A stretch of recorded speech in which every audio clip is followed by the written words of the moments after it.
స్వామీజీ, ఇందాక మీరు అన్నారు బ్రాహ్మీ ముహూర్తంలో ఎవరు పాటించట్లేరు పాటించాల్సినవి అని చెప్పి. నిజంగా మన సనాతన ధర్మమే చాలా గొప్పది. అందులో బ్రాహ్మీ ముహూర్తం గురించి చాలా గొప్పగా చెప్పారు మీలాంటి పెద్దవాళ్ళు కూడా. ఎందుకు అంత గొప్పతనం బ్రాహ్మీ ముహూర్తానికి? ఫస్ట్ లేచినాక మలమూత్ర విసర్జన చేసేయాలి. 3:30, 4 o'clock. ఓకే. 15-20 minutes ఆ పని. వెళ్ళాక శుభ్రంగా స్నానం చేయాలి. బాహ్యంగా మనం ఎంత శుద్ధం చేసుకున్నా 1 గ్రాము ఇక్కడ, 1 గ్రాము ఇక్కడ, 1 గ్రాము ఇక్కడ, 10 గ్రాములు మైనస్ ఉంటుంది. ఓకే. బట్ బాహ్య శుద్ధి, నేను స్నానం చేసినప్పుడు అంతర్శుద్ధి కూడా ఆటోమేటిక్ గా కలుగుతుంది. Okay. Now I am cure, I am pure అన్న భావన ఇక్కడ వచ్చినప్పుడు ఆ భావన ఇన్నర్ కు కూడా తగులుతుంది. అవును. ఆ బ్రహ్మముహూర్త టైంలో మీకు సౌండ్స్ ఎక్కడ ఉండవు, ప్రశాంతంగా ఉంటుంది. ఇంకా పక్షులు లేచి కిలకిల రావాలు కూడా చేయవు. ప్రకృతి అంత ప్రశాంతమైన తపస్థితిలో ఉన్న స్థితిలో ఉంటుంది. ఆ వైబ్రేషన్స్ హిమాలయాలలో జపాలు తపాలు చేసుకుంటున్న వాళ్ళ వైబ్రేషన్స్ అంతా ఆ గాలిలో కలిసి ఉంటాయి. ఓకే. దాంతో మనం కూడా కూర్చొని ప్యూరిఫై అయ్యి, ఏదో ఒక సాధన గురువు చెప్పింది, ఇదంతా ఏది లేదు, పత్రి చెప్పినట్లు శ్వాస మీద ధ్యాస, సంథింగ్ ఏది ఆలోచన లేకుండా కూర్చుంటే ఒక మనిషి ఒక దినంలో ఇప్పుడున్న పరిస్థితుల్లో ఇది అది అంటూ 60,000 ఆలోచనలు చేస్తాడు. సముద్రంలో అలలన్నా ఏ పొద్దున్నా అలసిపోయి గమ్మనైతాయేమో కానీ ఈ మనోతరంగాలు అలవడం లేదు. One after one. ఈవెన్ మీరు నిద్రపోయినా నిద్రలో 5 గంటల సేపు మనసే పనిచేసి కలలు చూపిస్తుంది. ఆ 1 గంట సౌండ్ స్లీప్. అది మన నిజమైన తత్వం. అక్కడ మనం ఆత్మతత్వంలో ఉన్నాం. బట్ ఆత్మతత్వంలో ఉన్నా మన సంగతి మనకు అప్పుడు తెలీదు. లేచిన తర్వాత I had a sound sleep అంటాను. సో ఈ సాధన ఉపాసనలు మన పెద్దవాళ్ళు నువ్వు మేలుకొని సుషుప్తి స్థితిలోకి పో అనేదానికి ఈ సాధనలు వ్యవహారాలు. ఓకే. అయితే ఇప్పుడు సాధనలు ఇవన్నీ చేయలేని వాళ్ళు, నార్మల్ వాళ్ళు ఇప్పుడు బ్రాహ్మీ ముహూర్తంలో ఇలాంటి పనులు చేయాలి, అలాంటి పనులు చేయాలి, అసలు కరెక్ట్ బ్రాహ్మీ ముహూర్తం అంటే ఏ సమయం నుంచి ఏ సమయం వరకు? అదే చెప్పాను కదా, 3 to 3:45 దేవతల టైం. ఓకే. 3:45 to 4:45 ఋషుల టైం. 4:45 to 5:45 మానవుల టైం. ఓకే. ఆఫ్టర్ దట్ రాక్షసుల టైం అన్నట్టు. ఇప్పుడు ప్రతి ఒక్కరూ రాక్షసుల టైంలోనే అన్ని స్నానాలు, సూర్యోదయం అప్పుడు ఆ అరుణ కిరణాలు అని వస్తాయి కదా, దాంట్లో ఎన్నో రకాల మనకు ఆరోగ్యాన్ని ఉత్తేజాన్ని కలిగించే వేవ్స్ ఉంటాయి.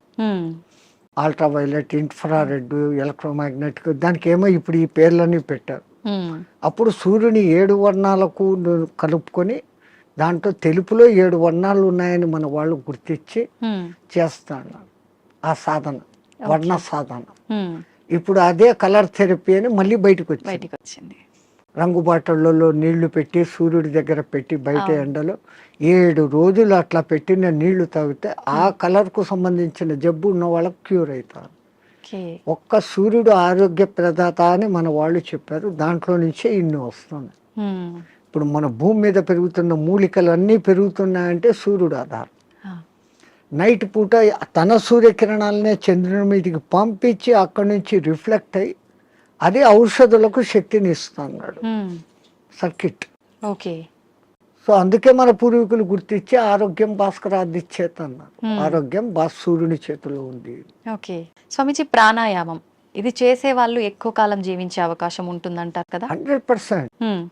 పూర్వీకులు చెప్పిన లెక్క 21,600 రెస్పిరేషన్స్, 21,600 హంస జపం సాధారణంగా ఎవడో చేసేస్తాను ఇన్వాలంటరీ. అప్పుడు ఆ ఊపిరితిత్తులు ఇంతే పని చేస్తుంది. ఇట్లా తీసుకుంటున్నాం, ఇట్లా వదిలేస్తున్నాం. పరమాత్ముడు మనకు ఊపిరితిత్తులు ఇంత పని చేసేకి ఇచ్చాడు. దాంట్లో 10th కాదు కదా, 1% కూడా మనం చేయడం లేదు. తీసుకుంటున్నాం, వదులుతున్నాం. తీసుకున్న గాలిని యూటిలైజ్ చేసుకోవడం లేదు, ఉపయోగించుకోవడం.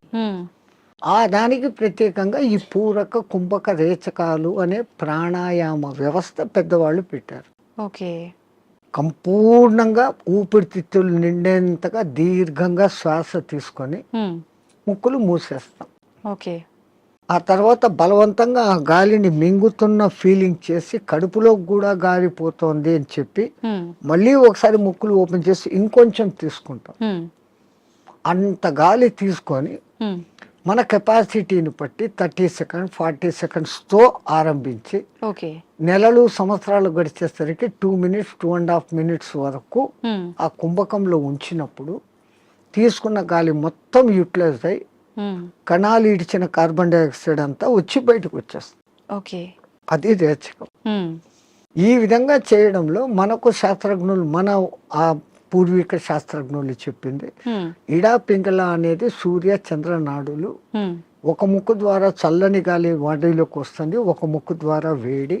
శరీరంలో శీతోష్ణాలు సమస్థితిలో ఉండి ఆ రెండింటిని నియంత్రించగలిగినప్పుడు వాయువు ఈ 2 ముక్కులలో కాకుండా మనకున్న 72,000 నాడులలో 11 నాడులు ముఖ్యం. కండ్లకు పోయేది, చెవులకు పోయేది, ముక్కులకు పోయేది.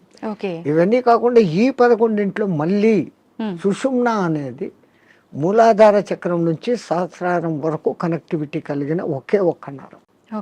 మిగతాది కొన్ని చోట్ల వచ్చి కట్ అయిపోతాయి, మిన్ని చోట్ల వచ్చి కట్ అయిపోతాయి. ఇది అఖండంగా మూలాధారం నుంచి అక్కడ దాకా వస్తుంది. దాని లోపలికి గాలి ప్రవేశం చేసినప్పుడు అక్కడ జరిగే సంచలనం మనిషికి దీర్ఘాయుష్. అసలు ఈ ప్రాణాయామం చేస్తేనే దీర్ఘాయుష్. కారణం మామూలు మనిషి ఒక నిమిషంలో 15 రెస్పిరేషన్లు తీసుకుంటే నేను నిమిషం సేపు గాలిని బంధించగలిగినాను అంటే నాకు 15 రెస్పిరేషన్లు సేవ్డ్ కదా. It is in my bank account. ఒక్క ప్రాణాయామంలో నేను 15 ఊపిర్లు మిగిలిపెట్టుకుంటే 1 గంట సేపు చేస్తే అంటే 60 నిమిషాలు ఇంటూ 15 900 వాయువులు. ఒక 10-11 దినాలు చేస్తే 9,000 21,000 వచ్చేదానికి ఒక 10 రోజులు 1 నిమిషం చేస్తే 10 దినాల తర్వాత నాకు 1 దినం ఆయుష్ పెరిగింది. It is in my hands. So అదే నేను 2 నిమిషాలు చేస్తే 5 రోజుల్లోనే నాకు 1 రోజు ఆయువు పెరిగింది. అది కారణం. ప్రాణాయామంలో అది రహస్యం. ఇంకా ఈ ప్రాణాయాన్ని ఇంకా బాగా డెవలప్ చేసుకొని ఇడా పింగళలో కాకుండా సుషుమ్నలోకి ప్రవేశం చేస్తూ ఎక్కిస్తూ ఆడిస్తూ ఉన్నప్పుడు ఏదో ఒక దినం మన అదృష్టము, ఆ గురు కటాక్షము, దైవానుగ్రహము ఉండి ఆ గాలి కుండలిని ప్రేరేపిస్తుంది. ఒక్కసారి కుండలిని ప్రేరణ చేసినాక ఈ ఆత్మతత్వం ఏం, సృష్టి రహస్యం ఏం, పరమాత్మ ఏం, నేను ఏం అన్న సంగతి వాడికే తెలిసిపోతుంది. ఇంకా అది బయటికి చెప్పుకునేది కానీ ఆనంద స్థితిలోకి వాడు ఉంటాడు ఆ సాధకుడు. ఇది మామూలు వాళ్ళకి సాధ్యపడుతుందా స్వామీజీ? ఎవరికైనా పశుపక్షాదులకు కూడా దేవుడు ఆ కుండలిని శక్తి ఇచ్చాడు. ఇప్పుడు మా ఫిజికల్ బాడీ తయారీలో మెదడు, చేతులు, కాళ్ళు, రెక్కలు, ఇంటర్నల్ ఆర్గాన్స్, గుండె, ఊపిరితిత్తులు అని మీకు ఫిజికల్గా ఎట్లా కనపడుతున్నాయో కనపడని అంగాలు షట్చక్రాలు అనేటివి, నాడులు అనేటివి అవి విశ్వశక్తి ప్రసారకాలు. నరాలలో రక్త ప్రసరణ, ఆక్సిడేషన్ ఇది జరుగుతుంది. మన వాళ్ళు ఈ 2 రకాలుగా చూశారు. అది వ్యవహారం. అక్కడ ఆ తేడాను గమనించి వాళ్ళు ఆ సాధనాలు చేశారు. మాకు కనపడదు, అది లేదు అనుకుని వాళ్ళ లోకం, ఈ లోకమే ఈ జన్మే శాశ్వతం అనుకునేది వాళ్ళ సిద్ధాంతం. మనకు జన్మలు ఉన్నాయి అన్నది మన సిద్ధాంతం. ఇప్పుడు చాలా మంది ధ్యానం చేయాలనుకుంటారు కానీ మనసుని నియంత్రించుకోలేకపోతుంటారు. ఏకాగ్రత లోపిస్తూ ఉంటుంది, రకరకాల ఆలోచనలు కదులుతూ ఉంటాయి. ఎలా నియంత్రించుకోగలుగుతారు స్వామీజీ? మనసుకు ఒక్క డ్యూటీ అప్పచెప్తే పాపం మనసు ఏం చేస్తుంది? గమ్మన ఉన్నప్పుడు 112 ఆలోచనలు చేస్తాను. ఇప్పుడు మీరు కుట్టు పని చేస్తారు, మిషన్ మీద కూర్చున్నారు, మీకు కుట్టు పని తెలుసు. ఇన్వాలంటరీగా మీరు ఆ బట్ట అక్కడ పెడతారు, ఎట్లా పొడి చేయాలో చేస్తారు, కాళ్ళు కదుపుతూ ఉంటారు, కుట్టు మిషన్ నడుస్తుంటుంది, కళ్ళతో చూస్తుంటారు, కుట్టు పోతుందా లేదా పోతుంది. ఇదంతా ఎట్లొచ్చింది? ఒక ప్రాక్టీస్, ఒక దినంలో రాదు. సో అక్కడ మీరు మనసంతా ఎక్కడ పెట్టారు? కుట్టు లైన్ గా పోతుందా లేదా అనేదాన్ని. ఇంకోటి ముగ్గులు వేస్తారు బయట, మీరు 5 చుక్కలు ఇట్లా పెట్టాలా, 3 ఇట్లా పెట్టాలా ప్లాన్. ఈ ఒక్క లైన్ తో అన్నిటినీ ఇట్ట తిప్పి ఇక్కడికి తీసుకుని వస్తారు. మీ ఆంధ్రాలో రథం ముగ్గు అని వేస్తారు, అన్ని చుక్కలను ఒక్క లైన్ తో కలుపుతారు. సో అక్కడ వాళ్ళ కాన్సన్ట్రేషన్ అంతా ఎక్కడుంది, నేర్చుకున్నప్పటి నుంచి ఎట్టట్ట తిప్పారు, చేసే కళ్ళు పని అట్టట్ల పోతుంటాయి, చెయ్యి అట్టట్ట వెళ్ళిపోతూ ఉంటుంది. అవును. సో ఈ కాన్సన్ట్రేషన్ మీరు అక్కడ పెట్టారు. అట్లే మనం ఒక్క దాని మీద కాన్సన్ట్రేషన్ పెట్టినప్పుడు మనసు ఆ టైంలో మీకు రెండో ఆలోచన ఏముంది, ఆ ముగ్గు ఏం వేస్తున్నప్పుడు లేదు. అవును. మా మామ అట్లా అన్నాడు, మా కొడుకు ఇక్కడ పోయినాడు, ఇవన్నీ ఆ టైంలో లేదు. లేదు. టిఫిన్ చేయాలా, అది ఏం నథింగ్. ఉమ్. సో అక్కడ ఐడియల్ అయిపోయింది. ఆ. సో ఒక్క పర్టికులర్ డ్యూటీ మనసుకు అప్పచెప్పతే ఉమ్. ఆ మనసు అదే చేస్తాం. ఓకే. అందుకే మన పూర్వీకులు ఒక తమాషా ఎగ్జాంపుల్ చెప్తారు. ఉమ్. ఎవరో ఒక ఆయన తపస్సు చేశాడు, దేవుడు ప్రత్యక్షమైతే నా అన్ని పనులు చూసుకునేదానికి ఒక సెక్రటరీని నాకు అపాయింట్ చేయి. వాడు దేవుడే ప్రత్యక్షమైతే వాడు ఇట్లాంటి వరం అడిగాడు. ఉమ్. అది కూడా నేను చెప్పంగానే చేసేయాలా అన్నాడు. డేంజర్ రా, నువ్వు ఎప్పుడు దానికి పనులు చెప్పలేవు, అది పనులు చెప్పకపోతే నీకే తినేస్తుంది అని. ఉమ్. నో ప్రాబ్లం, నేను ఎప్పుడు పనులు చెప్తాను దానికి అన్నా. ఆ. ఆ దెయ్యం ప్రత్యక్షమైంది. నాకు ఒక 6 అంతస్తులు బిల్డింగ్ కట్టు అన్నాడు. ఉమ్. 6 అంతస్తులు బిల్డింగ్ కట్టేదానికి 2-3 ఏళ్ళు అవుతుందని వీడు అనుకున్నాడు. ఆ. అది పట్టు అనింది, బిల్డింగ్ తయారైపోయింది. ఉమ్. మహారాజ్ ఇంకేం పని అనింది. కుక్కర్ కావాలా, ఫ్రిడ్జ్ కావాలా, బెడ్ కావాలా, ఏసీ కావాలా, వీడు ఇట్లా అడుగుతున్నాడు, అక్కడక్కడ అన్ని వచ్చేస్తాను. వచ్చేస్తా ఉన్నాయి. ఇంక ఏం అడిగేదానికి లేకుండా పోయింది. ఉమ్. ఇంకా దానికి పని చెప్పకపోతే వీడి పని పడుతుంది. అంతే. సో అప్పుడు వాడు గురువు దగ్గరికి పోయినాడు. ఉమ్. మహారాజ్ బుద్ధి లేక నేను ఇట్లాంటి వరం అడిగినాను, ఇది ఇట్లా చేస్తుంది అనుకోలేదు, what am I to do, క్యా కర్నా మై. ఆ. అరే ఉస్ బూత్ కో ఇతర లేకే ఆ దేయాన్ని ఎక్కడికి తా అన్నాడు. ఆ. అది వచ్చింది. మా గురువు చెప్పిన పని చెయ్యను, దానికి కమాండ్ అన్నా. ఉమ్. అది ఇంకోటి మాట, వీడి మాట వినాలి కదా. అవును. వీడు చెప్పినాడు, మా గురువు చెప్పినట్టు చేయన్నాడు. ఉమ్. ఓకే మహారాజ్, గురు మహారాజ్ ఏం చేయమంటారు అని. ఆ. అక్కడ ఒక తాటి చెట్టు ఉండేది, దాన్ని ఎక్కువ దిగు అన్నాడు. అది ఈ రోజుకు ఎక్కి దిగుతానే ఉంది. ఆ. So technique. అవును.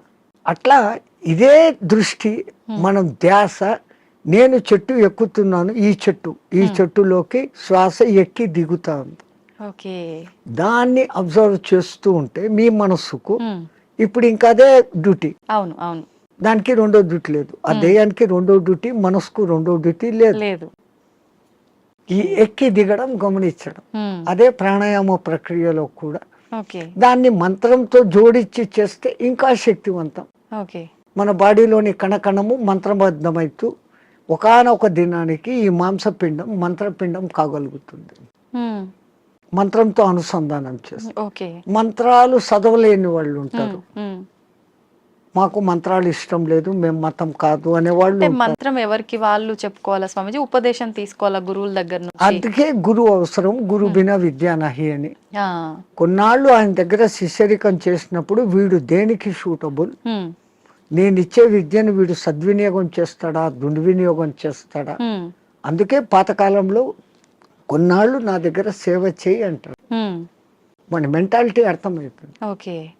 వాడు సిడ్ఫిరా అయితే గనక నేనేం నీ దగ్గర సేవ చేసేది, నాకు ఇంత పైసా ఉంది అంటాడు. ఆ. ఆ వినయత ముందు మనిషిలో ఉండాలి. ఉమ్. ఆయన దగ్గర ఈ పని చేస్తే నాకు మంచి జరుగుతుంది అనే విశ్వాసం ఉండాలి. ఉమ్. ఈ రెండు ఉన్నప్పుడు ఆ గురువు గాడిదను చూపించి ఇది దేవుడు, దీన్ని పూజ చేయంటే చేసినప్పుడు ఆ గాడిదలోనే నీకు దేవుడు కనపడుతుంది. ఓకే. పైలా విశ్వాస ప్రథం సోపాన్. విశ్వాసం అనేది అన్నిటికీ మించిన శక్తి. ఓకే. ఇక్కడ ఒకటి అచీవ్ చేయాలనుకున్నప్పుడు దాని మీద నేను చేయగలనా లేదా ముందే డిసిషన్ తీసుకోండి. ఉమ్. గురువు ఒక మంత్రం ఇచ్చాడు, ఈ అనుష్ఠానం ఇట్లా చేయాలా, రోజు లేచి ఈ అగ్ని తర్పణాలు చేయాలా, ఉమ్. ఇవన్నీ నేను చేయగలనా లేదా అనుకున్నప్పుడు గురుదేవా ఇయ్యండి అనాలి. ఆ మంత్రం తీసేసుకున్నాను, నేను చేసుకోలేదు, ఉమ్. దాన్ని చేయాల్సిన రీతిలో చేయకపోయినప్పుడు ఏం ఫలితం? ఓకే. సైకిల్ మోటార్ మీ దగ్గర ఉంది, ఉమ్. దానికి పెట్రోల్ పోసేది పని ఉంది కదా. అవును. పెట్రోల్ పోకుండా నేను కొనుక్కున్నాను 1,00,000 పెట్టి పోవాలా ఇది అంటే ఎట్లా పోతుంది? పెట్రోల్ పోయాలా, అవును. అప్పుడప్పుడు దానికి ఏదో ఆయిల్ పోయాలా, రిపేర్ మైనర్ రిపేర్స్ చూసుకోవాలా, ఉమ్. అప్పుడు ఆ బండి పోతుంది. ఓకే. లైక్ ది సేమ్ ఒక సిస్టమ్ ప్రాసెస్ అని గురువు చెప్పినప్పుడు ఉమ్. ఆ ప్రాసెస్ అంతా చేస్తున్నప్పుడు అది మిమ్మల్ని ఉద్ధరిస్తుంది.